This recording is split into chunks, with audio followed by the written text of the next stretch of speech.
विश्व का गौ माता की गौ हत्या सत्य सनातन धर्म की, सत्य सनातन वैदिक धर्म की, गंगा गायत्री गौ गीता माता की, पूज्यपाद ब्रह्मलीन धर्म सम्राट श्री कृपात्री जी महाराज की, पूज्यपाद धर्म सम्राट ब्रह्मलीन श्री आदि गुरु शंकराचार्य भगवान की, परम पूज्य ज्योतिषम शारदा पीठाधीश्वर भगवान की, परम पूज्य ज्योतिष पीठाधीश्वर भगवान की, श्री पूरी पीठाधीश्वर भगवान की, परम पूज्य श्री स्वामी जी महाराज की, समस्त संत वैष्णव चरणारविंद की, आदि शक्ति महामाया मैया की नमः पार्वती। दूसरे पंथ में चलने लगो, आप अपना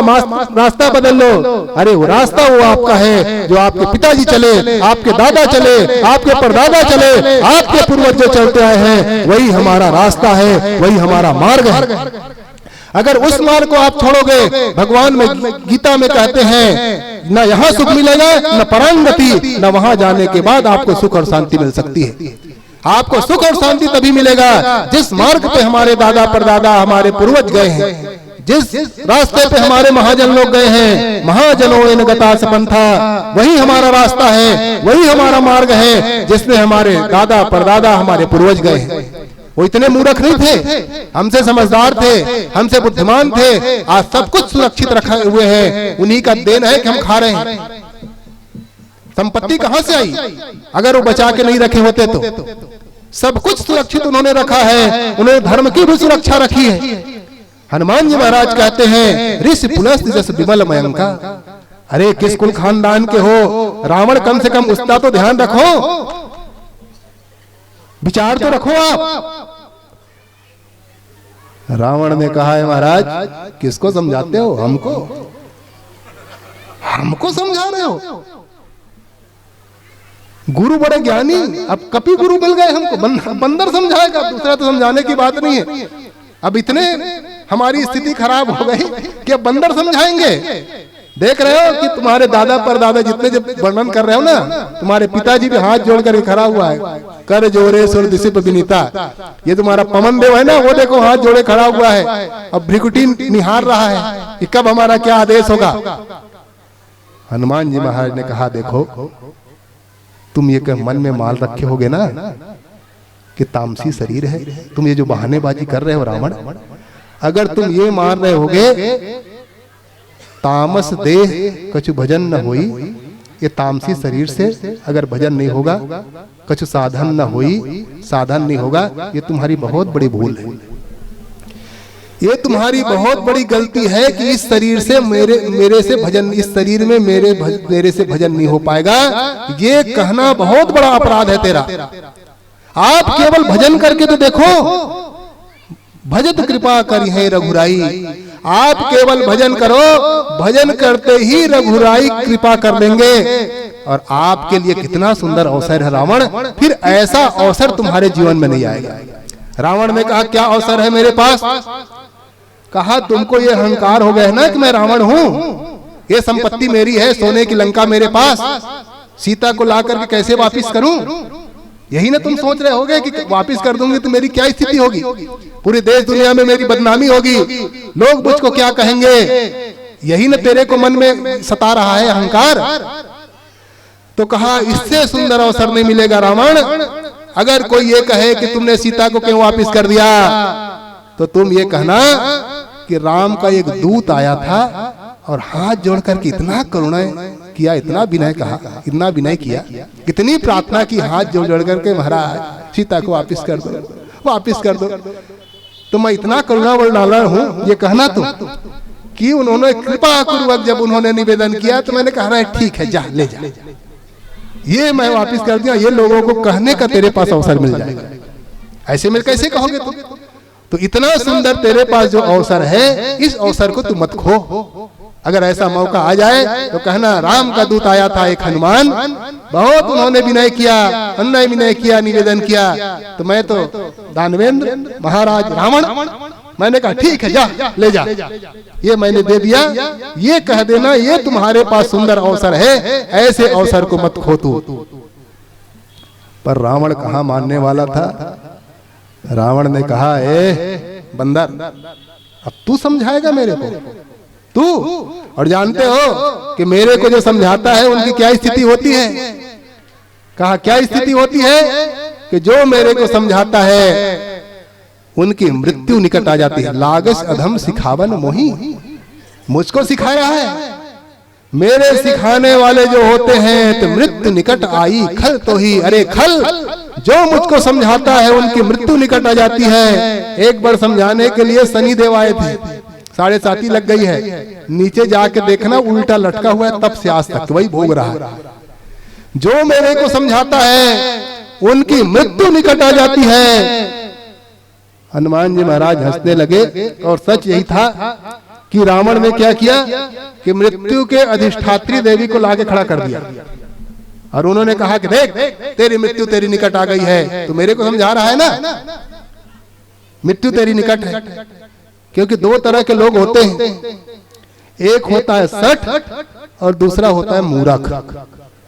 दो क्वालिटियां हैं इनकी, एक को कहते हैं सठ और दूसरे को कहते हैं मूर्ख। पर सठ की विशेषता तो यह है कि सठ सुधरहि सतसंगति पाई, पारस परस कुधात सुहाई। जो सठ होता है वो सठ सुधर जाता है। अगर अच्छा सत्संग मिल जाए, अच्छा व्यक्ति उनको मिल जाए, अच्छा मार्ग प्रदर्शक मिल जाए, अच्छा मार्ग देने वाले अगर मिल जाए, तो सठ की बुद्धि सुधर जाती है। जैसे उदाहरण दिया, जैसे लोहा पारस के स्पर्श करते ही सोना बन जाता है, वैसे ही अगर कोई सज्जन व्यक्ति मिल जाए तो जो सठ क्वालिटी का है वो सुधर जाता है, वो अच्छा मार्ग पकड़ लेता है, अच्छे पे चलने लगता है। यानी कितने उदाहरण शास्त्रों में दिए गए। परंतु एक होता है मूर्ख। अब मूर्ख की विशेषता यह है कि मूर्ख हृदय न चेत, जो गुरु मिले विरंच सम। जो मूर्ख होता है वो चाहे ब्रह्मा जी जैसे गुरु क्यों न मिल जाए, वो भी कहता है कि हमको सुधार, हमको। ये रावण मूर्ख टाइप का था। इसीलिए जो मूर्ख होते हैं, उपदेशो ही मूर्खाणाम प्रकोपाय न शांतये। मूर्ख को अगर उपदेश दोगे तो और मूर्खता बढ़ती है, शांति नहीं होती उनको। तो समझ लेना चाहिए यार ये मूर्ख आदमी है, इनको समझाने से लाभ क्या। तो रावण को समझाया, रावण ने कहा कि हमको समझा रहे हो, हमको, और ला करके सामने मृत्यु के अधिष्ठात्री देवी को खड़ा कर दिया। अधिष्ठात्री देवी आकर के खड़ी हो गई। हनुमान जी को हंसी लगने लगी, हंसी आ गई हनुमान जी को। हनुमान जी हंसने लगे। जैसे हनुमान जी को हंसते हुए देखा रावण में, तो रावण ने कहा, क्यों बंदर, मृत्यु को देख करके हंसी आ रही है तुमको? अरे मृत्यु को देख के लोग रोते हैं, कंठा घुरघुरायते, कंठ गुरगुर की आवाज करने लगता है, बोलना चाहता है बोल नहीं पाता है, स्थिति बहुत खराब हो जाती है, और तुम मृत्यु को देख करके हंस रहे हो। रावण ने कहा कि हनुमान जी ने कहा, हे रावण, मृत्यु को देख करके हंसी नहीं आ रही है, मुझको तो तेरी बुद्धि पर हंसी आ रही है। कहा मेरी बुद्धि पर? क्या ऐसा मैंने कर दिया कि मेरे बुद्धि पर हंस रहे हो? कहा आपकी बुद्धि पर इसलिए हंसी आ रही है कि मृत्यु की अधिष्ठात्री देवी खड़ी तो हमारे पास है, पर देख तुमको रही है। खड़ी हमारे पास है और देख तुमको रही है। कहा हमको क्यों देख रही है आपके पास खड़े खड़े? तो हनुमान जी ने कहा, मृत्यु के अधिष्ठाता देवता तो मैं हूं, मैं मृत्यु के अधिष्ठाता देवता हूं। ये मुझसे पूछने आई है कि रावण का काम तमाम अभी करना है कि बाद में करना है,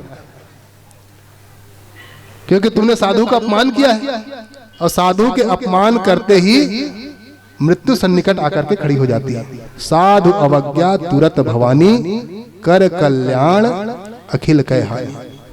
तूने साधु का अपमान किया है, बांध करके सामने लाया है, इसलिए तेरे पुण्य तो समाप्त हो गए हैं, और तू मृत्यु को बुला के तय नहीं खड़ा कर दिया। शायद संत दर्श जिनमें पातक तरी हो सकता है, संतों के दर्शन से कुछ पाप दूर होते, तो तुमने और उल्टा कर दिया, अपमान करके बांध करके, और मृत्यु को लाकर खड़ा कर दिया। इसलिए पूछने आई है कि मृत्यु कि अधिष्ठात्री देवी के हे अधिष्ठाता देवता, हे शंकर अवतार, हे हनुमान जी महाराज, रावण का काम अभी तमाम करना है कि बाद में करना है, ये पूछ रही है। मैं तो रोक रखा है, नहीं तो अभी तक के तुम्हारा तो जय सिया राम हो गया होता। तब हनुमान जी ने कहा उल्टा हो ये कह हनुमाना। हनुमान जी ने कहा कि तू ये कह रहे हो ना कि मृत्यु निकट आई खल तो ही, पर उल्टा होगा, मेरी नहीं तेरी मृत्यु निकट आ गई है, सन्निकट आ गया है कि तैने इतना बड़ा बड़ा अपराध किया है। उसके बाद भी मैं आपको ये कहता हूं कि अभी भी तैने अगर शरणागति ले लिया, तुम ये सोच रहे हो ना कि भगवान इसलिए आए हैं कि निश्चर हीन करो मैं भुज उठाए प्रणकिन, निशाचरों के नाम नाश करने के लिए आए हैं, उन्होंने प्रतिज्ञा ली है और सोच रहे हो कि मैं निशाचर हूं, मेरे को क्या क्षमा करेंगे। परंतु हे रावण, मैं आपका गुरु हूं, एक गुप्त मंत्र आपको बता देता हूं। भगवान खरारी बाद में है, मैं बताता हूं भगवान है कौन, क्योंकि मैं जितना जानता हूं शायद कोई जान पाए उनको, क्योंकि मैं हृदय में रहने वाला हूं। शिवस्य हृदयम विष्णु हो, मैं हृदय में रहने वाला हूं, मुझको पता है कि भगवान की मानसिकता क्या है, भगवान आते कौन है कौन। हनुमान जी महाराज ने कहा कि रावण, प्रणत पाल रघुनायक करुणा सिंधु खरार, अब गए शरण प्रभु राखी हो सब अपराध विसार, या तव अपराध विसार। भगवान सबसे पहले खरारी नहीं है, भगवान प्रणतपाल है, प्र उपस्वर्ग पूर्वक णत धातु। प्रकृष्ट रूप से आप उनके शरणागति ले लीजिए, और जो उनकी शरणागति ले लेता है, शरण गए प्रभु ताहि न त्यागा। आज तक के ऐसा कोई प्रमाण नहीं मिला। रावण, शास्त्रों का अवलोकन करके देख लीजिए, आप तो बड़े विद्वान हैं, आप बड़े साधना भी आपने किया है, आप शिव भक्त भी हैं, शास्त्रों के ज्ञाता भी हैं, ज्योतिष के ज्योतिषाचार्य हैं आप, रावण संहिता जैसे आपने संहिता लिखी है। आप शास्त्रों का अवलोकन कीजिए, जो एक बार भगवान की शरणागति गया है, क्या वो कभी धोखा खाया है?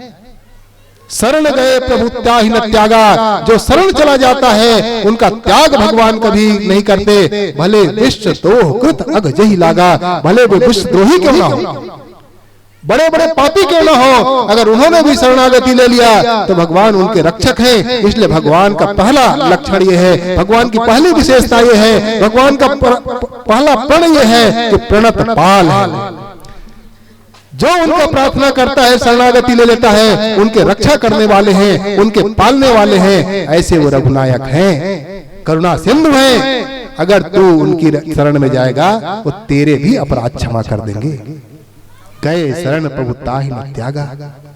इसलिए रावण खरारी बाद में है, पहले प्रणतपाल है।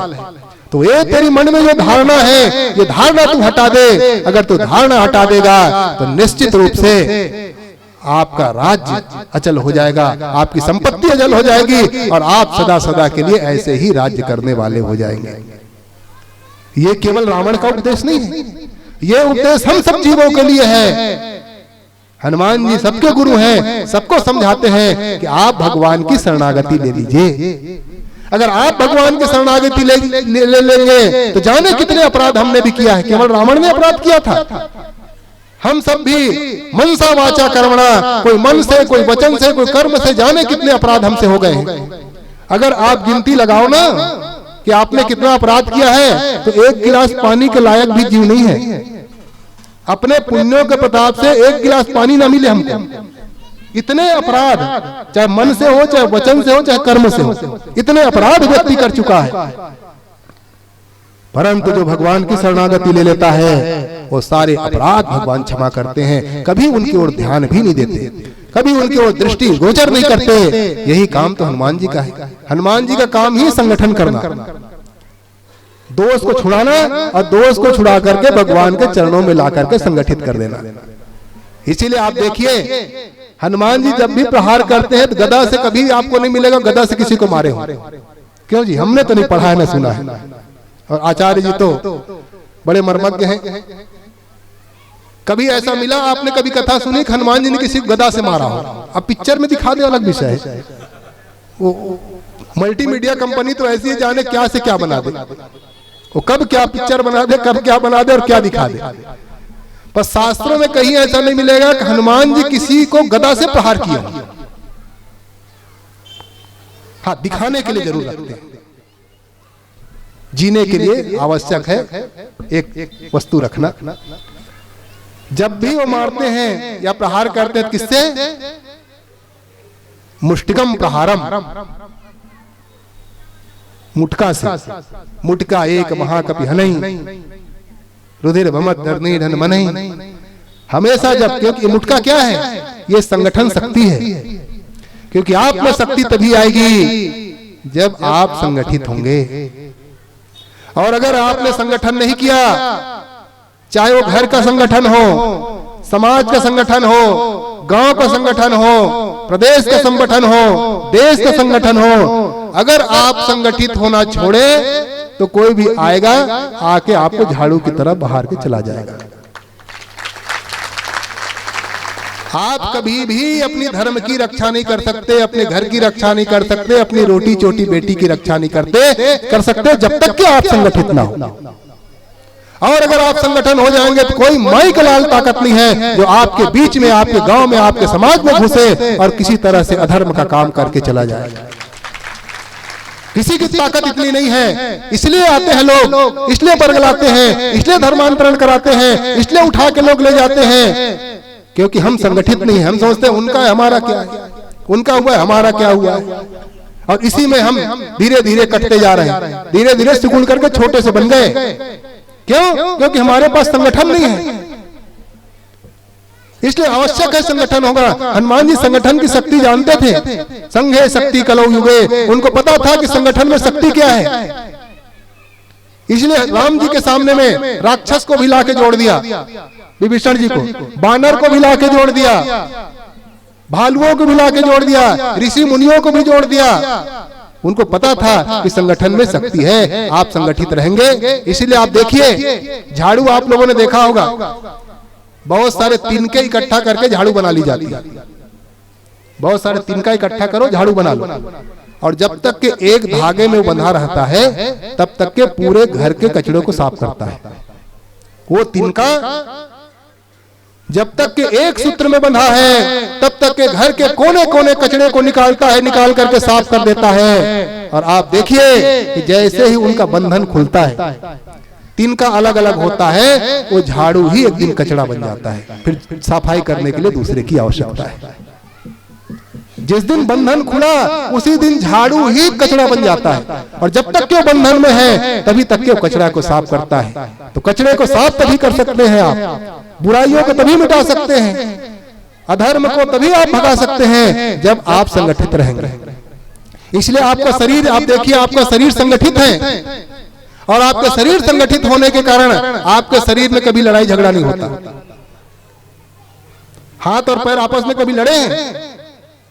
आंख और कान आपस में कभी लड़ते हैं? दांत और जीभ तो एकदम लगा हुआ है, चिपका हुआ है। आपने देखा कि दांत और जीभ कभी लड़ाई करते हैं? आपकी इंद्रियां कभी आपस में लड़ी हैं? आपके मन, बुद्धि, चित्त, अहंकार कभी आपस में लड़ाई किया? क्यों? क्योंकि संगठित है। इनका मुखिया बड़ा सुदृढ़ है। तुलसीदास जी ने लिखा कि मुखिया मुख सो चाहिए, खान पान को एक, पालई पोषई सकल अंग, तुलसी सहित विवेक। मुखिया कैसा होगा? मुख के समान, खाता तो स्वयं है, पर सबको उतना ही दे देता है जितनी जिनकी आवश्यकता है। अगर यही आवश्यकताओं की पूर्ति अगर मुखिया करता रहे, अपने घर को संगठित कर लेगा, उनके घर में कभी लड़ाई झगड़ा, इतने इंद्रियां भरे हैं, इतने सब कुछ है, पर आपस में कभी भी लड़ाई में, शरीर में लड़ाई झगड़ा नहीं होता। वैसे जिस दिन आपने इनकी शिक्षा ले ली, ये केवल सुनना नहीं है, ये केवल सुनने के लिए नहीं है, इनको धारण करने के लिए मानस की कथा है, भागवत की कथा है, देवी भागवत की कथा है। ये सत्संग इसलिए है कि हम केवल बैठे ना, इस बात को हम अपने ऊपर ला करके बैठा ले और इसमें चले, इसमें आचरण करें और व्यवहार इसी के अनुसार हम करें। छोटी छोटी बातों में लड़ाई होती रहती है, सास बहू में रोज लड़ाई चलती है। क्यों जी? कितनी सी बात है, बहुत बड़ी बात नहीं है जिसके लिए अगर उनके तह तक के जाओ तो इतना ही है कि इन्होंने ऐसा मुझको क्यों कहा, इससे ज्यादा बड़ी बात नहीं है। और केवल इतने कारण होता है, बहू जो है वो सास को मां स्वीकार करने के लिए तैयार नहीं है, और सास बहू को बेटी स्वीकार करने के लिए तैयार नहीं है। केवल इतनी सी बात, इससे कोई बड़ी बात नहीं है। जिस दिन बहू ये स्वीकार कर ले कि मेरी सासू मां है, मां मुझको डांटती थी, फटकारती थी, मार भी देती थी, पर मैंने कभी भी अपनी मां को जवाब नहीं दिया, मां के लिए कभी हाथ मैंने नहीं उठाया। जाने कितने बार मां ने मुझको डांटा।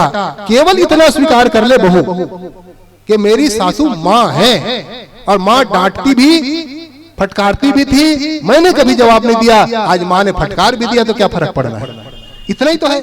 और सासू ये स्वीकार कर ले ये मेरी बेटी है।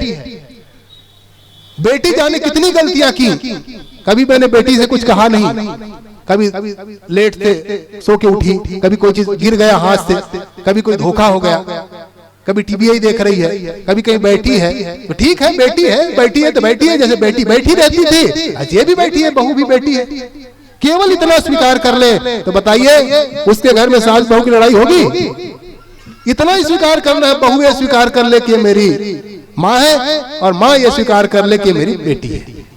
इतने से अगर कर ले, यही तो सिखाया है इसमें, और क्या है, कोई बहुत बड़ा ज्ञान नहीं है। ये आपके जीवन के जो तत्व है, उन तत्वों को बताया गया है, और जब इसी के सुनेंगे आप, वादे वादे तत्वबोधा, शास्त्रकार कहते हैं कि यही केवल वाद विवाद आपका तो तत्वबोध आपको हो जाएगा, इसी से आपकी मुक्ति हो जाएगी, इसी से आपका कल्याण हो जाएगा, और बहुत कुछ करने की आवश्यकता नहीं पड़ेगी। ये सुंदर अवसर है सत्संग का, हमको सुधरने का। ये बहुत बढ़िया आप लोगों ने ये आयोजन रखा है, हम लोगों को भी आने का इसमें सुंदर अवसर मिला। आचार्य जी का भी हम लोगों को बहुत दिन के बाद सुनने का अवसर मिला। भाई मेघानंद शास्त्री जी, इन्होंने भी पूरा कथा आप लोगों का, उनका तो जजमानी का गांव भी है, और इस मंच में हम लोग ऐसे एक आध बार और आए हैं, ऐसे नहीं है कि एक बार जो मानव होता ना मंच ही तंदुरुस्तीहान वो था वहां पर, क्यों? हाँ, तो आज से नहीं, वो 10, 12, 15 साल पहले, 8-10 साल तो ज्यादा ही हो गया, ज्यादा हो गया ना। हाँ, तब आए थे हम। हाँ, तो ये सुंदर सुंदर बातें हैं, जिस बात को आप लोग धारण करें, आप लोग इसमें चलें, और चल करके इसमें जो सुंदर सुंदर बातें हैं उसको आप लोग धारण करके अपने जीवन में उतारे, तब आनंद है। केवल भरा रहेगा तो उसमें लाभ नहीं होना है, इसलिए उसको रोज निकालिए, निकाल के निमेरिए, बनाइए, खाइए, तब चावल आपको पेट भरेगा। और केवल बोरे में भरा रहेगा, निकालेंगे नहीं तो पेट नहीं भरने वाला। इसलिए बहुत सुंदर अवसर है, माता पिता की सेवा कीजिए, उससे बड़ा कोई देवता नहीं है। जो भटका रहे लोग, उनके भटकावे में कभी मत आइए, क्योंकि सर्व तीर्थमयी माता, सर्व देवमयी पिता। इस संसार में अगर सारे तीर्थ हैं तो माता के चरणों में निवास करते हैं। जिन्होंने माँ की सेवा कर ली, सारे तीर्थ में स्नान कर लिया, और कहीं तीर्थ जाने की आवश्यकता नहीं है। अगर माँ के आंखों से एक भी आंसू आया बेटे के कारण, तो जितना भी अगर पुण्य किया होगा, सारे पुण्य उसी समय नष्ट हो जाएंगे। और पिता में सर्वदेवमयी पिता, सारे देवता पिता में निवास करते हैं। अगर आपने पिता को प्रसन्न कर लिया सेवा करके, तो सारे संसार के जितने देवता हैं, 56 करोड़ देवता, उन सारे देवताओं को पूजन करने का फल आपको उसी समय प्राप्त हो जाएगा। और आपने अपनी माता पिता की सेवा नहीं कर पाया, उनको प्रसन्न नहीं कर पाया, तो दुनिया के कितने भी देवता की आप पूजन कीजिए, यज्ञ कराइए, गादी कराइए, तीर्थ कीजिए, कोई फल की प्राप्ति नहीं होने वाली। इसलिए सर्व यत्नेन पूजिए, सारे यत्न पूर्वक अपनी माता पिता की सेवा कीजिए, अपने धर्म की रक्षा कीजिए। यही आपके लिए धर्म का टीका यही है, इससे बड़ा और कोई तिलक नहीं है धर्म का। एष धर्म सनातन, यही सनातन धर्म है, और इसी के लिए शास्त्र बने हैं, इसी के लिए वेदों की उत्पत्ति हुई है। यही महात्मा लोग आकर के बताते हैं, यही सब शास्त्रों में लिखा हुआ है, यही विद्वान लोग आकर के हम सबको समझाते हैं। इनको हम लोग धारण करें, बहुत अच्छा अवसर है। और साथियों, एक मंदिर का निर्माण हो रहा है सलधा में, जहां हम लोग अभी आए। कितने लोग पता है कि सलधा में मंदिर बन रहा है? हाथ उठाना तो पता चल जाए कितने लोग तक पता। बस उठाने लायक रहेगा नहीं हाथ, जैसे झूठे कर नहीं उठाओगे तुम। यहां से बेमेतरा के पास एक सलधा नाम का गांव है, सलधा, सपाद लक्षेश्वर धाम। वहां पूज्य जगत गुरु शंकराचार्य भगवान के प्रेरणा से उनके आशीर्वाद से उनके शिष्य प्रतिनिधि स्वामी श्री अविमुक्तेश्वरानंद सरस्वती जी महाराज जी के तक प्रयास से एक विश्व का ऐतिहासिक मंदिर बनने जा रहा है। ऐसा ऐतिहासिक मंदिर के इतिहास में पहला अवसर है जब इतने बड़े मंदिर का निर्माण हो रहा है। एक ही छत के नीचे एक मंदिर में 1.25 लाख शिवलिंग स्थापित हो रहे हैं। कितने शिवलिंग? हाँ, कहने में सरल लग रहा है, 1.25 लाख, ह्रस्व दीर्घ दीर्घ ह्रस्व, कहने में बड़ा सरल है। जब एक एक के दर्शन करेंगे तो एक एक के दर्शन करने में 1.25 किलोमीटर लगेगा। एक बार आपने प्रणाम कर लिया, एक बार आपने परिक्रमा कर ली तो एक बार में 1.25 लाख बार प्रणाम हो जाएगा। एक परिक्रमा में 1.25 लाख बार परिक्रमा हो जाएगा। ऐसा अद्भुत मंदिर बन रहा है क्योंकि 1.25 लाख बार प्रणाम करना शायद इस जीवन में संभव हो पाए ना हो पाए। जीवन भर अगर जाएंगे, 1 साल तो 365 दिन, 10 साल 3500 से 3600 बार, और 100 साल भी आयु हो तो 100 साल में 35,000 से 36,000 बार नहीं जा सकते। इतने आयु है। अब इस समय तो पूर्ण आयु है 80 साल। पहले 120 साल की विषोत्तरी दशा बनती थी, फिर 100 साल हुआ, अब 80 साल आयु है। जो 80 साल जी लिया वो समझ लो पूरा जी लिया है। और 80 से ज्यादा वाले सब बोनस वाले हैं, वो पूरा बोनस में जी रहे 80 से ज्यादा वाले, उससे ज्यादा नहीं हो सकता। तो जो 1.25 लाख जो शिवलिंग हो रहे, एक बार आपने परिक्रमा किया तो एक बार में 1.25 लाख बार परिक्रमा, एक बार आपने प्रणाम किया तो 1.25 लाख बार प्रणाम। ये पूज्य गुरुदेव भगवान के द्वारा बनाया जा रहा है, जिसमें 1.25 लाख देवता स्थापित हो रहे हैं। एक व्यक्ति के द्वारा एक शिवलिंग, दूसरे के द्वारा दूसरा शिवलिंग, तीसरे व्यक्ति के द्वारा तीसरा शिवलिंग, चौथे के द्वारा चौथा शिवलिंग, वैसे ही 1.25 लाख लोगों के द्वारा 1.25 लाख शिवलिंग की स्थापना वहां हो रहा है। ऐसे मंदिर बना पाना संभव नहीं। मंदिर बना भी ले तो पूजन पाठ की बड़ी समस्या। बड़े बड़े मंदिरों की स्थिति यह है कि पूजन पाठ नहीं हो पा रहे, या तो पुजारी नहीं मिल रहे हैं, या पुजारी अगर अच्छे पुजारी मिल रहे हैं तो वो कहेंगे 10, 20, 15 हजार रुपया कम, उससे भी ना कम में चलना नहीं है। हम कहेंगे 100, 200 हजार ले लो तो उनका क्या चलेगा।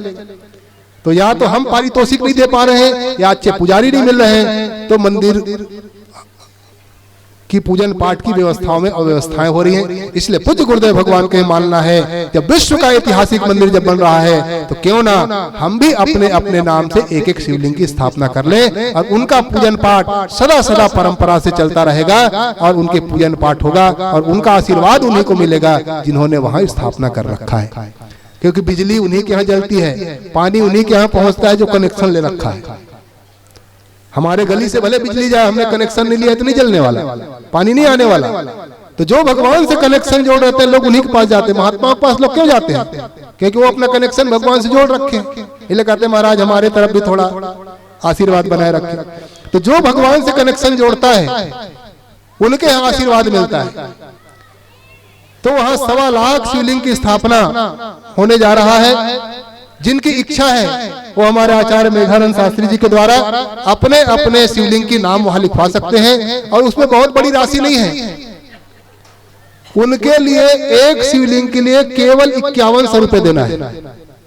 केवल 5100 रुपए की राशि से आप उस विश्व के ऐतिहासिक मंदिर में अपने नाम से, अपने पूर्वजों के नाम से, अपने घर में बच्चों के नाम से, पति पत्नी के नाम से, जिनके नाम से चाहे एक शिवलिंग स्थापित करा सकते हैं। केवल मात्र 5100 रुपए, 5100 दे करके ही। और वो ऐसे राशि नहीं देना है कि पैसा दिया और कहाँ खर्चा हुआ।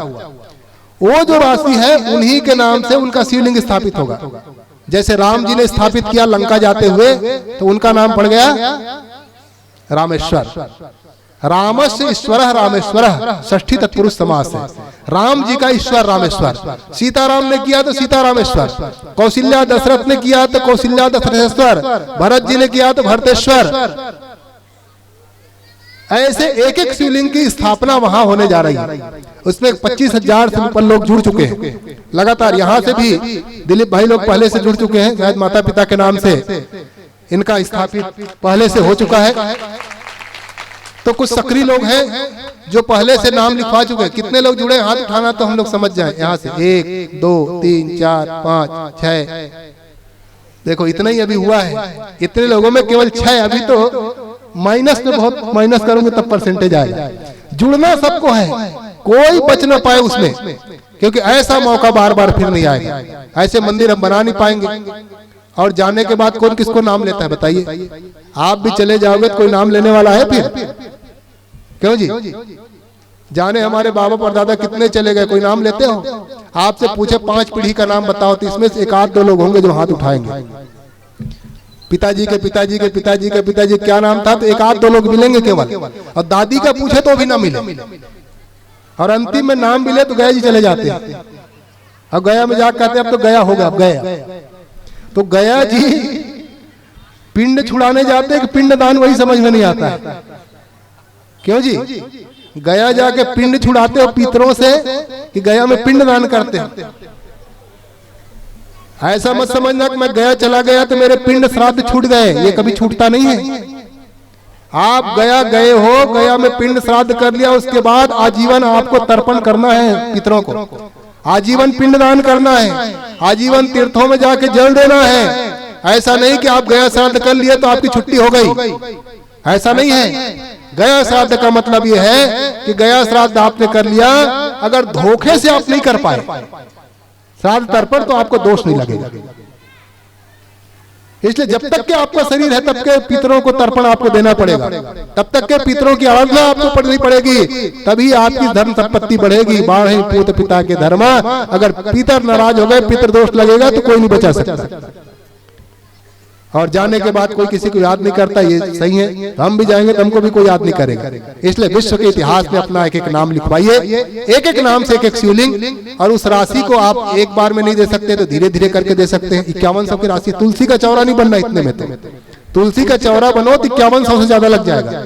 और विश्व का ऐतिहासिक मंदिर बन रहा लगभग 65 करोड़ से ऊपर की, वो तो पुराना टारगेट था, अब तो अरबों में जाएगा। सबके रेट बढ़ गए, डबल हो गया है, तो रेट और बढ़ेगा।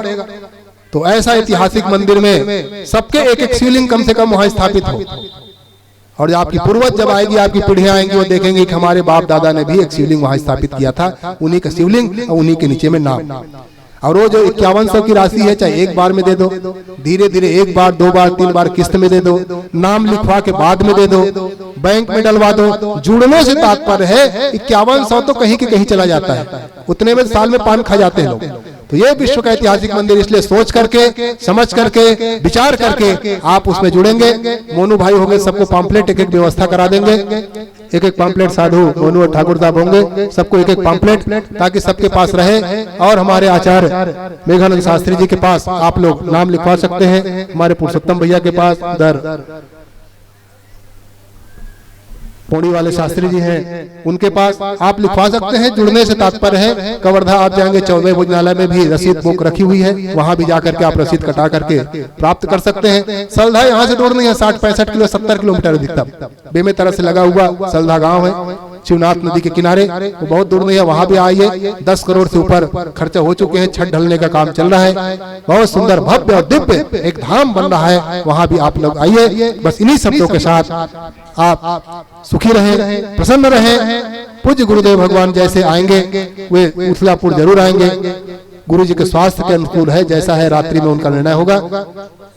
हे राजा राम तेरी आरती उतारूं, हे राजा राम तेरी आरती उतारूं, आरती उतारूं प्रभु, आरती उतारूं, आरती उतारूं प्रभु, आरती उतारूं, हे राजा राम तेरी आरती उतारूं, हे राजा सभी लोग भाव से आरती उतारूं। कनक सिंहासन राजत जोड़ी, कनक सिंहासन राजत जोड़ी, दशरथ नंदन जनक किशोरी, दशरथ नंदन जनक किशोरी युगल छवि को सदा निहारो युगल छवि को सदा निहारो हे राजा राम तेरी आरती उतारो हे राजा राम तेरी आरती उतारो वाम भाग सो बित जग जननी वाम भाग सो बित जग जननी चरण विराजत है सुतयांजनी चरण विराजत है सुतंजनी उनो चरणों को सदा पकारो हे राजा राम तेरी आरती उतारो आरती हनुमत के मन भाए आरती हनुमत के मन भाए राम कथा नित शिव जी गाए राम कथा नित शिव जी गाए हे राजा राम तेरी आरती उतारो हे राजा राम तेरी आरती उतारो चरणों से निकली है प्यारी गंगा चरणों से निकली है प्यारी गंगा आवादन करते दुनिया सारी वादन करते दुनिया सारी उन चरणों में शीश झुकाओ हे राजा राम तेरी आरती उतारो आरती उतारो प्रभु आरती उतारो आरती उतारो प्रभु आरती उतारो हे राजा राम तेरी आरती उतारो हे राजा राम तेरी आरती उतारो हे राजा राम तेरी आरती उतारो जय जय तीर्थानि प्रचरन्ति श्रीकास्तानि कंगिड़ा तेकागुं सहस्रयोजने वदन्वानि तमसि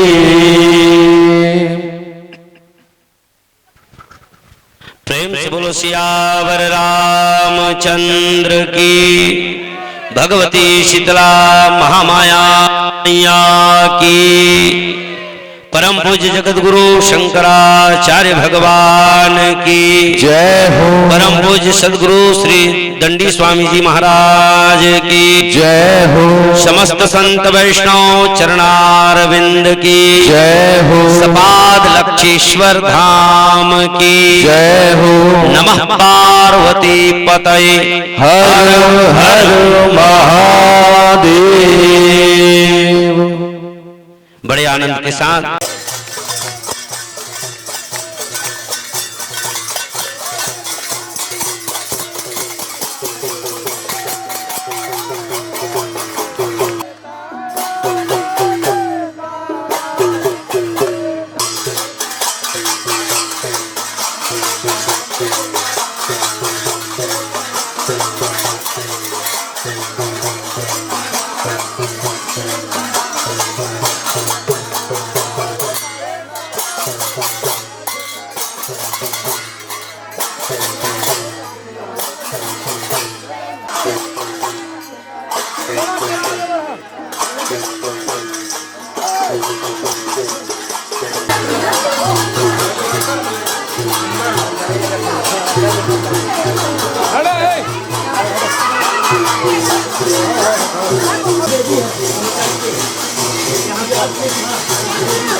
दर्शन करने में